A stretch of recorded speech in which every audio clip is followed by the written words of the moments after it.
কারণ আমি একজন ডাক্তার, আমি একজন চিকিৎসক, কিন্তু তারপরও আমি আমার নিজেকে কন্ট্রোল করতে পারছি না। তাহলে এই যদি বোঝা যাচ্ছে যে একজন সাধারণ মানুষ তাহলে কিভাবে এই ভার্চুয়াল ভাইরাস থেকে কন্ট্রোল করবে। একজন শিক্ষিত লোকেরাই ডিজিটাল ডিভাইস দ্বারা সে নিয়ন্ত্রিত হচ্ছে, তাহলে সাধারণ মানুষ সে কিভাবে পাবে? আমি যখন মেট্রিকে বা ইন্টারে পড়তাম, মেডিকেলে পড়তাম, তখন আমি টানা 16 থেকে 17 ঘন্টা টানা পড়তে পারতাম। তো আমি যে কাজটা করতাম ওইটাই আমি অ্যাচিভ করতে পারতাম টানা। এটা আমার কাছে ম্যাজিক মনে হয়।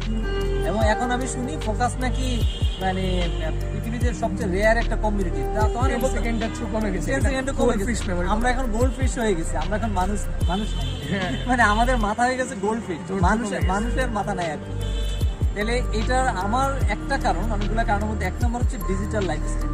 মানে আমাদের ফেসবুক, ইউটিউব এগুলো এমনভাবে ডিজাইন করা হয়েছে বা আমাদের অ্যাটেনশন ধরেই নিচ্ছে। তাহলে ও আমাকে নোমান আমাকে দুইটা জিনিস বললো, যে এক হচ্ছে সব নোটিফিকেশন বন্ধ করে দেন, আরটা হচ্ছে অ্যাপ ডাউনলোড করে সব অ্যাপস ব্লক করে দেন। আপনার যখন দরকার আপনি অ্যাপস খুঁজে দেন, আপনাকে যাতে কেউ ডিস্টার্ব না করতে পারে, আপনার সময় মতো আপনি ডিভাইসটা অন করেন।